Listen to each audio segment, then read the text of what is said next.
With Arsenal finally confirming Mikel Merino joining the club with just a few days left, the attention has definitely parted to the rest of the team. Given I believe Arsenal need to make another attacking signing, in this video we're going to go through what could potentially happen and what this overall means for the club going forward. So let's get into it. Now I know I haven't given a lot away in the start of this video about what we're going to talk about, but I think it's great to sit down and talk about where we think the team is and have a conversation about the squad overall nearing the end of the window. Now I know a lot of things are still up in the air, and it feels like every time you go on Twitter or Instagram there's so much more about Arsenal that is just coming out every day that we don't even know the direction we're going to go in. Now I've made it pretty clear, at least on social media, if you haven't seen, check out my Twitter, that I think Arsenal need to definitely sign a winger. That being said, we are in a peculiar spot. It looks like Nketiah is finally going to leave, and it looks like maybe Ramsdale leaves and Garcia comes in. I'm not really too bothered about that situation if either will happen, and it still feels like it took so long to get that Merino deal over the line. What are Arsenal cooking? Now there is murmurs that we are looking at players as forwards, and I've no doubt that we are looking at players, but I'd love to see us put a bid in or at least try and get someone in, because we've only spent a net profit of about £15 million, and I feel like the need to get a winger in is better than the price that we can pay, so you might as well get one in anyway. Now there's a lot of discussion on Twitter of who we get, and I've done a video analysing pretty much every target I think that has come up in the discussions, so go and check that out if you want. And I've made it quite clear that people like Adingra I would love to have, but I don't think it's really viable with Brighton. And recently there's been a lot of news about Darwin Nunez. Now this was just a murmur that was started by Eduardo, if you know him on Twitter, and now it seems to be becoming a little bit more concrete. Now I don't know if this is just Arsenal fans wanting something to happen, so rumours sort of start from this fake news, which is definitely possible. And I've no doubts that Arsenal would be interested in Nunez, knowing what Arteta's like and knowing what Nunez is like. I think he'd want to change his atmosphere at Liverpool, which clearly isn't working. Now I'm very much for giving people opportunities that clearly have talent, but sometimes you have to understand that everything depends on the deal in a sense. I think Nunez, if you can get a good deal for him with lower wages, maybe I'm talking of less than 200k a week, then I think he would be a good signing. The guy is still raw, frustratingly at his age, but he has scored goals and sometimes he scores a worldie, so he definitely has that quality. I definitely think he's more of a natural striker than anyone that we have in our team, which is something that a lot of people have been going on about. I know it's not quite the Gyökeres and Osimhen that I think a lot of you guys would like, so I'm not going to hate it if it is to happen. I personally don't think it will happen, because I do see a lot of upside, and we know what Arteta's like. He loves saving, likes making these players really good who you maybe not necessarily think so, but we'll have to see on that front. I think overall this window has been a lot of a learning curve for me, and I think a lot of our fans. I wanted Arsenal to go out there and buy a world-class player. I said this at the start of the transfer window, I did my videos, and it hasn't really come to fruition. Maybe that is down to the market not being as good as probably I thought at the start, and teams are a lot less likely to sell, with FFP being clearly a lot more dedicated, with £800 million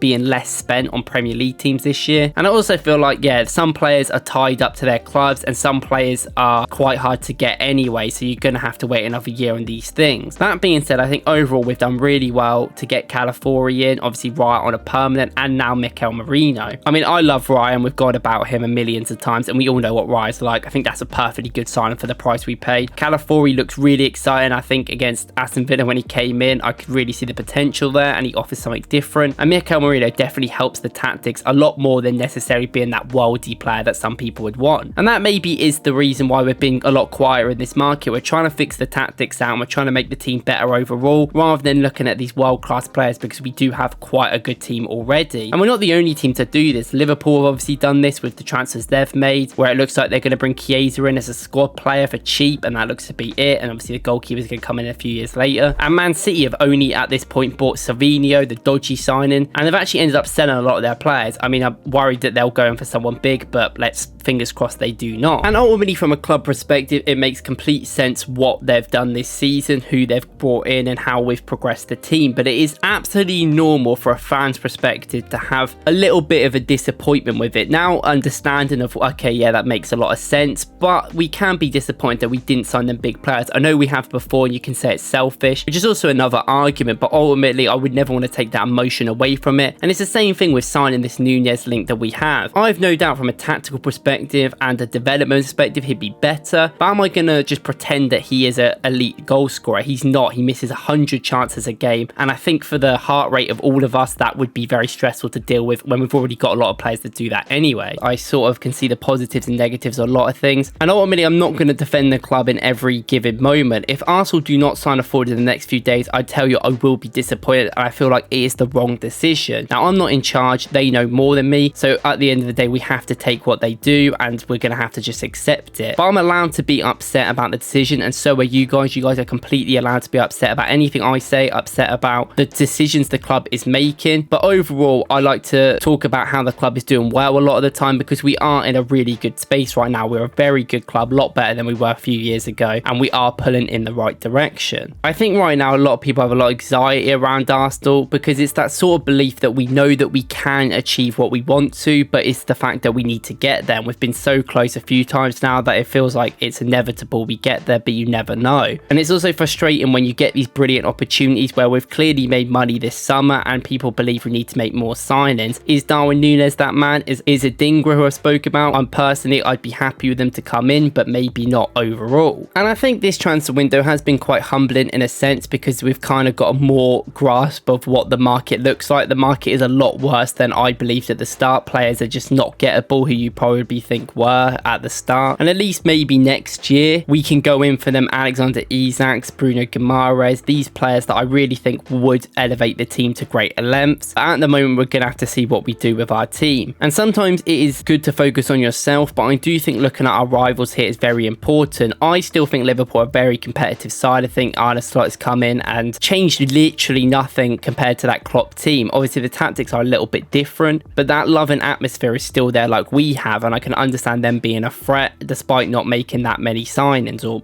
zero at the time of speaking. Man City as well, like they brought in Gundogan, which is annoying because we all know how good Gundogan is, even though he is old, but they sold Alvarez and they've had other issues with other players. I mean, it looks like Matheus Nunes might leave after joining last summer, so I don't think they're necessarily in a great spot either. Of course, they've got great players like De Bruyne, Haaland, Foden, who make it a lot easier for them as well, but we also have great players as well. Odegaard, Saka, obviously Havertz has been brilliant as well, and these players I think should be up there for the same conversations, because I think what their impact is on the team is very good. And in a sense, I made a video saying Arsenal have been patient in the market, which I believe in. I think being patient was the best thing, because I think the market was quite bad overall, and I necessarily don't think Arsenal have done flawlessly in this transfer window, especially as the time of talking, because I still want another attacker. But we have done well to sell assets like Smith Rowe and Nketiah for money at least, and obviously Fabio Vieira's loan, which I think is brilliant, and also be able to move the squad with players that do help tactically. I wouldn't give this window a 10 out of 10 or even a very high number. I would say it's been a very average window. If we get an attacker, depending on who it is, it could be even higher. But I don't think Arsenal need to have 10 out of 10 windows anymore to compete. I think overall that is the big lesson that we need to learn here. And while it is frustrating, I think this summer had to happen in order to make the next summers even more important. But let me know what you guys think in the comments. What do you guys think? I get that a lot of people are probably going to be quite frustrated, which is completely valid. And what forward would you like us to sign? Because with a few days left of the transfer window, it's going to be that hope that kills you. Thank you guys for watching. I appreciate you guys as always, and I'll see you in the next one.